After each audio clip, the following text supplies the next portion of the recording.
हज़रत सैयद बाबा जमीलुद्दीन औलिया दहलवी जो 51हों सालियाना उर्स मुबारक ऐं बाबा खान खटोला जो मेलो शुरू।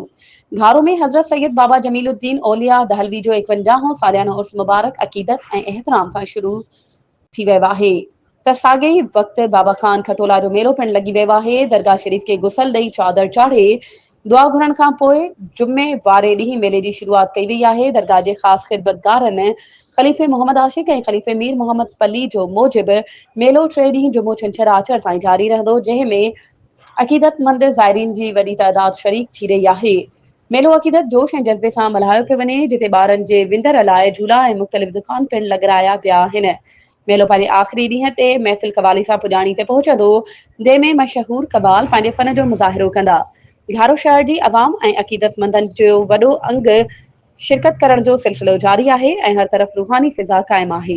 वधीक ख़बरुनि ऐं अपडेट्स जे लाइ असांजे चैनल खे सब्सक्राइब कयो ऐं हा, बेल आइकन खे प्रेस करणु न विसारिजो त जीअं असांजी हर नई अचण वारी वीडियो तव्हां ताईं पहुची